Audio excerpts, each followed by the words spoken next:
So this series was really about preparing for our overwintered flowers. Got everything cleaned up. We got tunnels moved where they needed to, plastic on tunnels, and believe it or not, there's actually flowers planted underneath all the snow. And from what I know of them in previous years, they're going to be fine. I even have this unheated tunnel space that is for some poppies. They're also looking a little rough because I put the plastic on after they had some really hard weather. But what I want to show you is our unheated tunnel is our heated tunnel. So this is our heated greenhouse for ranunculus and anemones and tulips, and there's some daffodils in here too. It's mostly become a tulip house. So here's what we're looking at. Getting our first tulips of the season.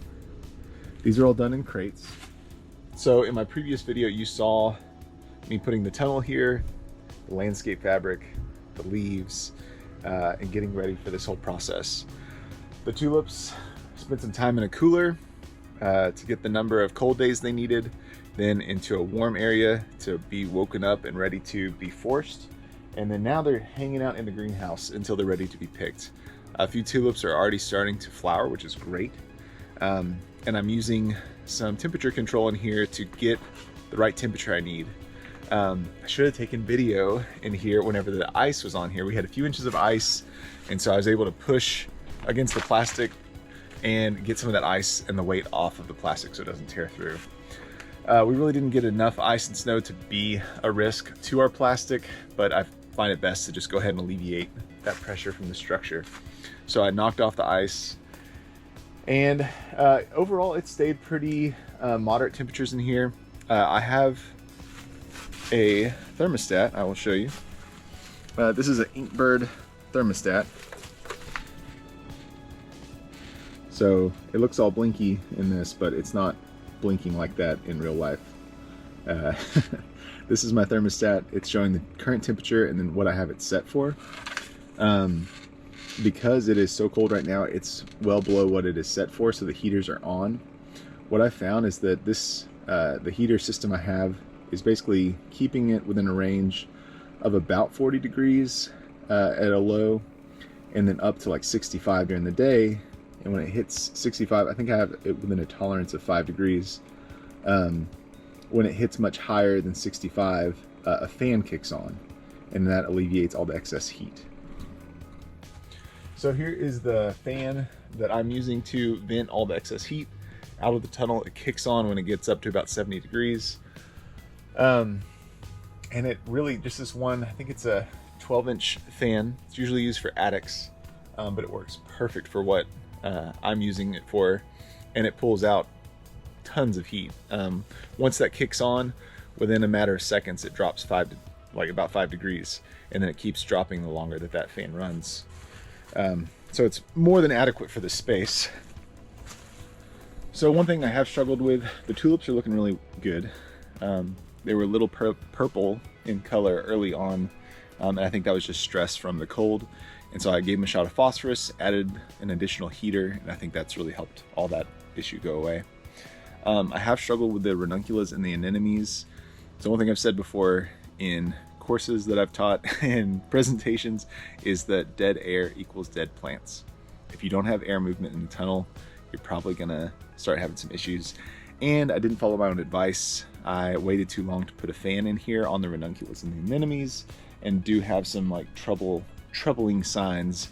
I have struggled with ranunculus and anemones, and have done them in a tunnel, done them in the ground, have done them in crates now, and just struggle with them in general compared to the tulips. So the tulips are more of an investment up front. And so I will keep trying ranunculus and anemones to figure out the secret sauce. But yeah, I'm just struggling. So I'm turning around. I think there's too much moisture and not enough airflow. So like they're pretty big, but they're still, it's just not good signs. I think as it starts to warm up, in the next few weeks, all these guys should hopefully rebound, but just having some issues right now. So the tulips are looking really good. There's 2 different varieties in here, so I should hopefully have tulips at 2 different times. That's Mystic Van Eyck, and then this bigger one here is Blushing Impressions. So I have some Icelandic poppies underneath all this snow and ice. They've had a rough go. We had some like 80-degree days, and then it suddenly dropped down into the low 20s. And they just seem to really get hit hard by that. I have more poppies in this tunnel, and I'm really eager to see kind of how they wind up developing. They're hardy, I think, to zone 5 or 4, and so they should be able to withstand it. They'll go dormant through the winter and then pop back up in the spring. And so I'm going to start some poppy seeds as well, Icelandic poppy seeds, and see how they compare to the ones that were overwintered, to see if I really am getting that much of a head start, especially comparing the outdoor poppies to the ones in the tunnel. So here's the heater. I got this off of, I think there's an equivalent on Amazon and Greenhouse Megastore, and it's struggling. It's not even warm enough to heat this 14 by 18 foot tunnel. There's a fan, which is nice, but their next size up you need 220, and I can't imagine many people have that run to their greenhouses. So I think once you get beyond, 20-foot long tunnel, you really do need to be thinking about propane or natural gas, or even a wood stove or something like that, because the electric is just not really cutting it. I've added a second personal space heater that has helped keep it really warm through the night, even when it's gotten down to the teens.